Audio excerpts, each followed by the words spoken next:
నమస్తే రమగారు. నమస్తే జయ. రమగారు, ఈ దసరా నవరాత్రుల్లో అమ్మవారికి మనం కుంకుమార్చన కూడా చేస్తూ ఉంటాం. కుంకుమార్చన అనగానే చాలా చోట్ల కూడా చూస్తా ఉంటామండి. కుంకుమ వేస్తూనే ఉంటాం. పెద్ద రాసులాగా అయిపోతుంది. అసలు కుంకుమార్చన ఎలా చేయాలి? ఎంతవరకు అంటే అర్చనకు ప్రతిసారి మనం వేస్తూనే, వాడుతూనే ఉండాలా? కుంకుమార్చన సాధారణంగా దేవాలయాల్లో చూస్తాం కదా జయ. అవును. అవును. కుంకుమార్చన టికెట్లు తీసుకుంటాం కదా. వాళ్ళు ఇంత కుంకుమ ఇస్తారు, లేదా వాళ్ళే కుంకుమార్చన చేస్తారు, మనం యువతల నుంచి చూస్తాం. అంతే. ఒకటి, లేదా మనకే శ్రీచక్రం పెట్టి మనమే స్వయంగా కుంకుమార్చన చేసుకునేందుకు ఇంత వేస్తారు. ఆ దేవాలయంలో చూస్తే శ్రీచక్రం దాని మీద ఇట్లా గోపురంలాగా కుంకుమ చూస్తే కడుపు నిండిపోయిన భావన వస్తుంది, ఉత్సాహం మనకి అనిపిస్తుంది. ఉత్సాహం వస్తుంది కుంకుమ చూసేసరికి. అర్చన అమ్మవారు అందంగా కనపడుతుంది అంత అవును. కుంకంతోటి. దాంతో మనకు కూడా ఇంట్లో అలా చేసుకోబుద్ధి అవుతుంది అవునండి. కదా. ఉమ్. కుంకుమార్చన చేసేటప్పుడు ఒక జాగ్రత్త వహించాలి జయ. ఎప్పుడు కూడా పుష్పార్చన అయితే పువ్వులు అనుకో, 108 నామాలకి 108 పువ్వులు సమర్పయామి. పువ్వులు పెడతాం. ఓం ప్రకృత్యై నమః, ఓం వికృత్యై నమః ఉమ్. చేయొచ్చు, ఉమ్. బాగుంది. కానీ ఓం ప్రకృత్యై నమః అని ఇలాగా 108 సార్లు కుంకుమ గనక వేస్తే అది ఎప్పుడు వేసుకోవాలి మనం? 108 సార్లు 1008 సార్లు మన ఇంట్లో విశేషంగా భోజనపు ఏర్పాట్లు ఉంటే చేసుకోవాలి. ఓహో.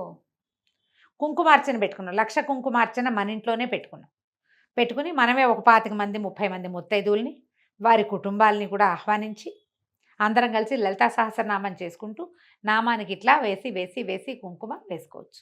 బాగా బోలెడు కుంకుమ అయితే కుంకుమ రాశికి తగినట్టుగా అన్నపు రాశి నివేదన అవుతుంది. ఉహుం. ఎంత కుంకుమ చేస్తే అంత అన్న నివేదన విశేషంగా చేయాలి. ఏంటి రమగారు లెక్క? ఈ కుంకుమ చేసేసరికల్లా అమ్మవారి నుంచి కళ పెరిగిపోతుందట ఆమెకి. ఉహుం. వేడి దాన్ని శాంతింప చేయడానికి ఆమె ఇంకా ఇంకా కోరుకుంటుంది. శాంతికి అన్నశాంతి చేయాలి. ఉహుం. నామము కుంకుమ కాంబినేషన్ అట్లా శక్తిని ఉద్భవింపజేస్తుంది అనమాట. ఓకే. ఇవి మనం పీఠాల్లో, మఠాల్లో, క్షేత్రాల్లో, ఉమ్. తర్వాత ఏదైనా పందిళ్ళు ఇప్పుడు ఇలా చేసేటప్పుడు అన్న సమారాధన విరివిగా చేస్తారు ఉమ్. కదా. అవునండి. బోల్డ్ అంతమంది తింటారు, తింటూనే ఉంటారు అట్లా జనం.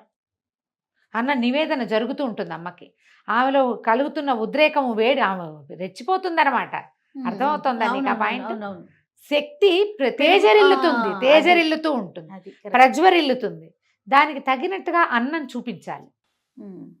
అలా కాకుండా మనం ఇంత కుంకుమ చేసి ఊరికే మనం ఒక అర గ్లాసు పాయసం నివేదన చేసి పెడితే చాలదమ్మా, అట్లా చేయకూడదు.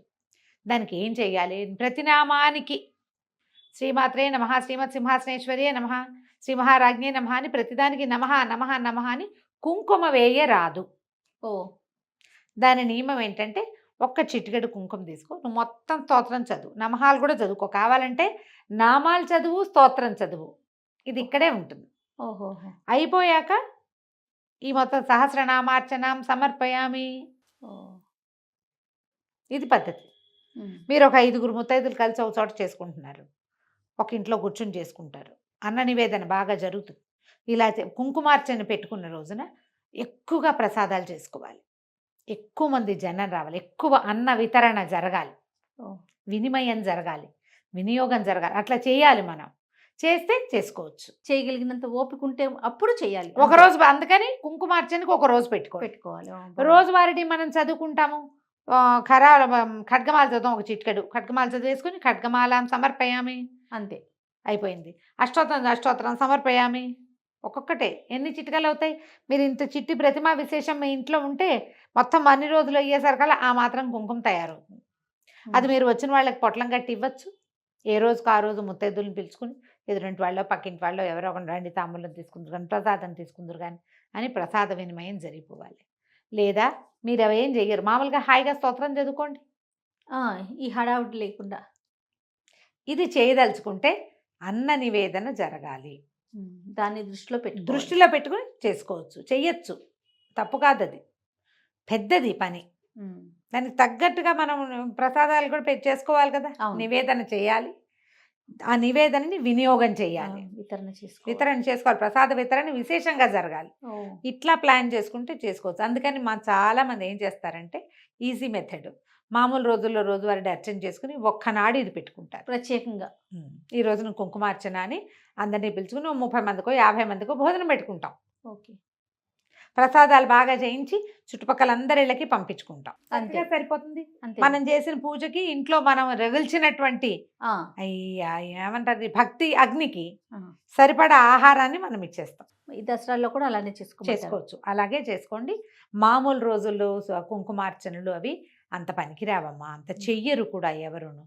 ఒక చిటికెడు తీసుకుని ఏమైనా చదువుకుంటే ఆ ఒక్క చిటికెడు చేసుకుంటాం అంతే. మనం పెట్టుకుని అన్న నివేదన అలవాటు ఉన్న ఇళ్లలో కుంకుమార్చన చేసుకోవచ్చు. నేను పాలే పెడతా, పళ్ళే పెడతా, ఏదో సింపుల్గా పటిక బెల్లం పలుకులు పెడతా అని చేసుకునే వాళ్ళు మాత్రం కుంకుమ జోలికి వెళ్ళకపోవటమే మంచిది. పుష్పార్చన చేసుకోవచ్చు. పుష్పాలతోటి సమస్య ఉండదు అవునవును. మనకి. అవును. కాదు నేను బాగా చేసుకుంటానండి అంటే చక్కగా సంతోషంగా చేసుకోండి అంతే. రైట్ అమ్మ. నమస్తే. నమస్తే జయ.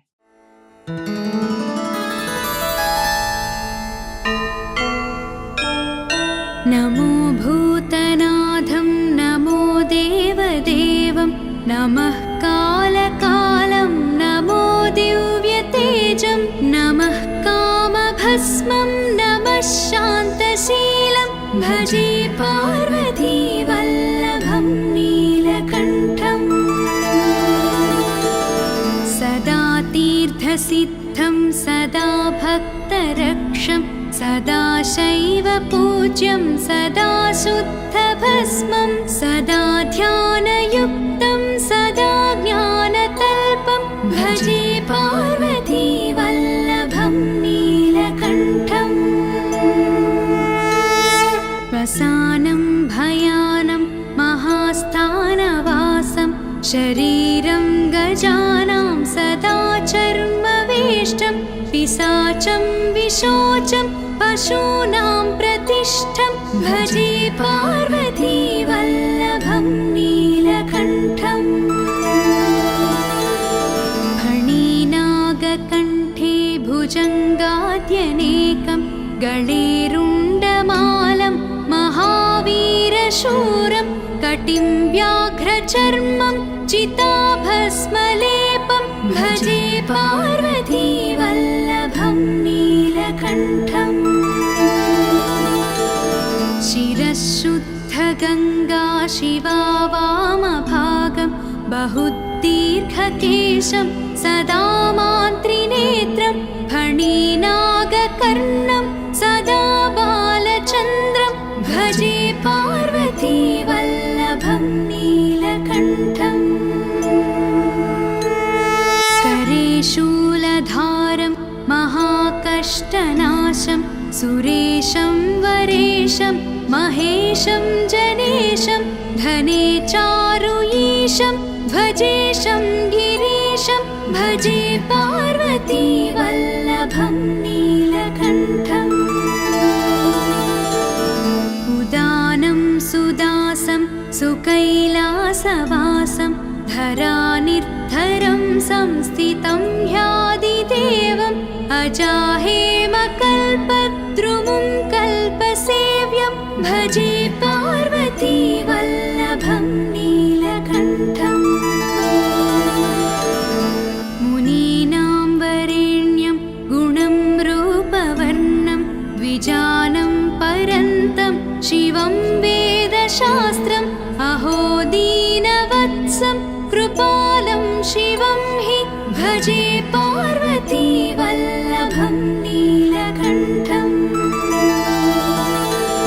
सदा भावनाथं सदा सेव्यमानं सदा भक्तिदेवं सदा पूज्यमानं मया तीर्थवासं सदा सेव्यमेकं भजे पार्वतीवल्लभं नीलकण्ठम्